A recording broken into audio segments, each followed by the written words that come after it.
students, myself Muhammad Adil Sheikh, Assistant Professor of a Chemical Engineering Department from LJ Institute of Engineering and Technology. Today I am going to take a lecture of a process equipment designing. In this we will see the chapter number 4, process design of a absorber. So in this video we will talk about some brief about absorption, various equipments used as an absorber, and process design of absorbers, the packed tower type absorber, and also the criteria of selection between the various types of absorber. So let us start with the introduction. Now, what is absorption? So absorption is a very important unit operation in a chemical process industries. In absorption, a gas vapor mixture is contacted with a suitable liquid solvent to separate one or more desired components by dissolving them into the liquid.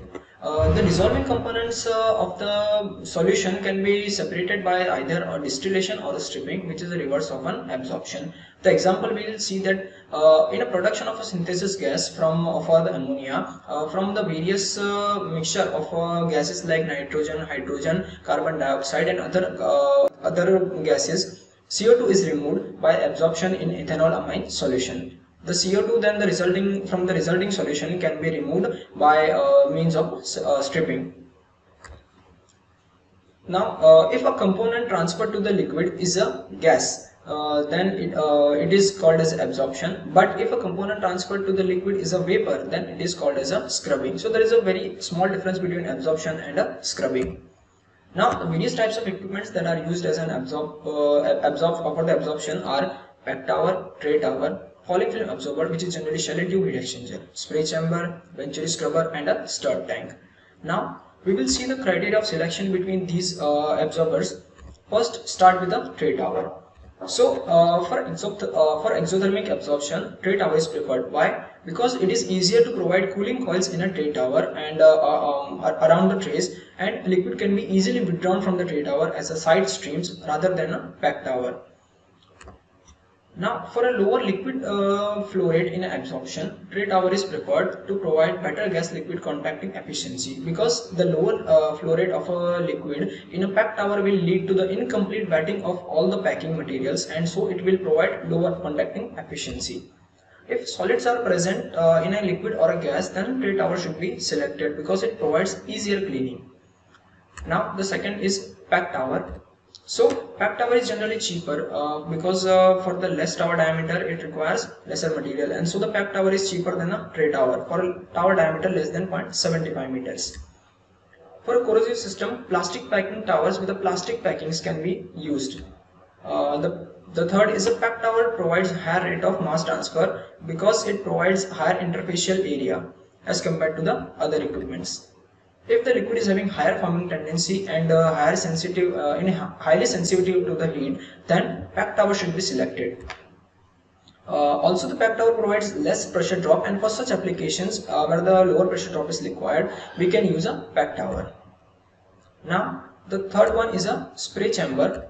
Now, when the pressure drop required is very much less than the packed tower, like vacuum, then spray tower can be used. The example is removing sulfur dioxide from the boiler flue gases. The fourth is a falling film absorber, which is generally shell and tube heat exchanger. So, in very high exothermic absorption, to get very high efficiency and higher concentration of a solution, more efficient heat removal system is required. So, for such applications, we can use a falling film absorber, which are shell and tube heat exchanger, in which absorption is taking place in a shell side while the cooling medium is circulated on the shell side. The fifth one is a venturi scrubber. So, venturi scrubber are generally used for removing particulate matter from a gaseous stream. It provides higher gas and liquid contact or a higher absorption efficiency, but there are some disadvantages like large gas and liquid side pressure drop, and also it requires higher power consumption. The last one is stirred tank. So, generally stirred tank is used for a slow gas liquid reaction, but in absorption, the solvents are selected on such basis that they provide a very fast chemical reaction with the solute gas, and so stirred tanks cannot be used for such type of applications. Now, we'll see the design of a packed tower type absorber. So, packed tower type absorber for a physical absorption. So here we will consider an example of absorption of an acetone vapor in water from air acetone mixture containing very less amount of acetone. So the stepwise procedure for the designing of absorber is as follows. Now here you can see the absorber and the gas and the liquid are flowing in a countercurrent manner in an absorber. So the first point is to find out G1, GS, small y1 and capital Y1 for the absorber. Now what are these terms? So G1 is a molar flow rate of a gas mixture in kilomole per hour. GS is a molar flow rate of a non-solute gas mixture in kilomole per hour. Small y1 is a mole fraction of a solute in a feed gas. Capital Y1 is the ratio of moles of solute to the moles of non-solute in an incoming gas. G2 is molar flow rate of an outgoing gaseous mixture in kilomole per hour. We are having equations for the GS, that is molar flow rate of a non-solute gas mixture. GS is equals to G1 into 1 minus Y1. If we want to find out capital Y1, then we are having equation of small y1 upon 1 minus small y1. Now if GS is given to us, then we can find out ultimately molar flow rate of a inlet gas mixture, that is G1 is equals to GS into 1 plus capital Y1. Now we will find out small y2, capital Y2 and G2. So the equation for the capital Y2 is small y2 upon 1 minus small y2, and for G2 is equals to GS into 1 plus capital Y2. Now the second point is to select suitable solvent. Now in the selection of a solvent, we have to consider some important properties of a solvent like solubility, volatility, cost, corrosiveness, etc. If the solvent reacts with a solute by the chemical reaction to provide higher solubility, and if the solvent recovery is essential for us, then the chemical reaction should be reversible. The third point is to find gas-liquid equilibrium data. So we will draw the equilibrium curve in terms of capital Y versus capital X. Now the fourth point is to find a minimum amount of solvent required for the desired separation. Now what is a minimum amount of solvent? That it is a maximum amount of solvent for which the infinite number of equilibrium stages are required for the desired separation. So the minimum amount of solvent can be obtained by the graphical procedure. Okay, so we will see how it can be determined. So to determine it, the first step is to draw the equilibrium curve in terms of capital Y versus capital X. Here the two types of curve can be possible. The one is concave upward, the other one is a concave downward.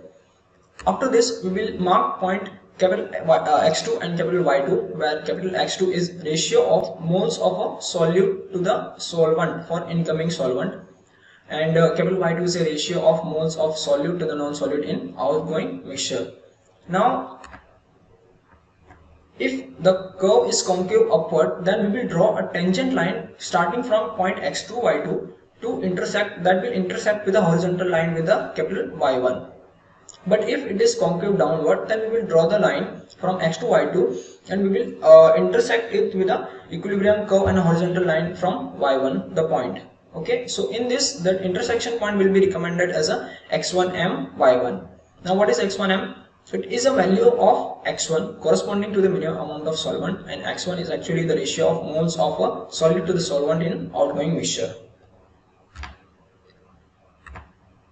Now the fourth point is to write overall solute balance equation, which is LSM into X1M minus X2 is equals to GS into capital Y1 minus capital Y2. We are having everything except LSM, that is a minimum amount of solvent. So after obtaining the X1M, we can find out LSM up from above equation. Now we will determine the actual molar flow rate of a solvent LS. Now the LS should be optimum to give minimum total cost of an absorption. So if it is not possible to find the optimum value, the actual flow rate can be determined from the greatest of all the values obtained by this equation. That we have three equations, and the equation that will give the maximum value of LS will be considered. So the equations are LS is equals to 1.5 into LSM, or LS is equals to rho by M, density upon molecular weight, or LS is equals to MWR, that is minimum wetting rate, into AT. So what is the minimum wetting rate? That it is a flow rate of a liquid that will require minimum amount of flow rate that is of a liquid that will require to form a liquid film over all the packings, and AT is a packing surface area per volume. So after this, we will find out the value of X2 based on overall solute balance equation. Now we will find out NOG or NOL, where NOG is number of overall gas phase transfer units or NOL is a number of overall liquid phase transfer unit. Then the height of the packing for the required absorption can be determined by the following two equations. Z is equals to HOG into NOG, the equation number 7, or Z is equals to HOL into NOL, equation number 8. Now if the overall resistance of a mass transfer is controlled by the gas film, then we will use equation number 7 to find out height of a packing. But if the overall resistance of the mass transfer is controlled by liquid film, then we will use equation number 8.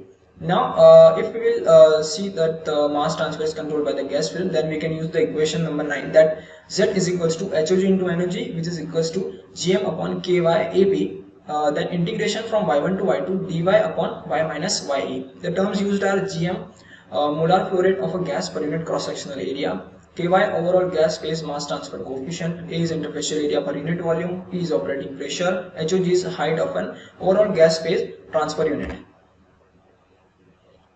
Now the NOG in the above equation can be determined by the area under the curve of 1 upon y minus ye versus y within the limit of y2 to y1. In case of special case that the equilibrium curve and operating line both are assumed to be straight line, then NOG can be calculated by the equation that NOG is equals to 1 upon 1 minus mgm by lm, ln of 1 minus mgm by lm into y1 by y2 plus mgm upon lm. That is equation number 10. Now here m is a slope of equilibrium line and gm by lm is a slope of operating line. So as I said earlier, that if overall resistance to the mass transfer is controlled by liquid film, then the equation number 8 is used for a height of a packing.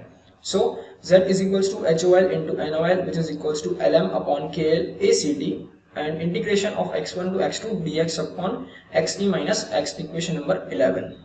Now what is LM? Molar flow rate of a liquid per unit cross sectional area. HOL is the height of overall liquid phase transfer units. KL is overall liquid phase mass transfer coefficient. A is interfacial area per unit volume. CT is total molar concentration. Xe equilibrium mole fraction of a solid in a liquid phase. Now NOL is determined by the area under the curve of 1 upon xe minus x versus x and within the limit of x1 to x2. Now we will determine the tower diameter. So tower type absorber, the tower diameter is calculated based on the flooding velocity, the velocity at which the tower will be flooded. So the actual velocity of a gas through the packed tower is about 60 to 70% of a flooding velocity. So first we will find out the constant FLG, which is equals to LW upon GW multiplied by under root of rho G upon rho L, equation number 12. Now what is LW? Mass velocity of a liquid, GW is mass velocity of gas, and rho G and rho L are the density of a gas and a liquid respectively. Now to determine the value of K, we will use a graph which is determined from the KF. So this is a graph of K versus FLG, and the curves for the parameter are pressure drop in mm of water per meter of packing heights. So now let us consider that the actual velocity of a gas through the tower is 66% of flooding velocity. So K will be 0.66 square into KF. The corresponding value of pressure drop per meter of packed height can be determined by using the graph. Now K is a function of G, so we can find out K is equals to GW square into FP mu L raised to 0.2 psi upon rho G into rho L into G, which is equation number 14. So the terms used are GW, mass velocity of a gas, K is a function of velocity of a gas through the tower, rho G, rho L, density of a gas and liquid respectively, FP is a packing factor, that psi is the ratio of density of water to the density of liquid, and rho L is a viscosity of a liquid. Okay, so that's it for the today's lecture. I hope you all have understood this, and thank you.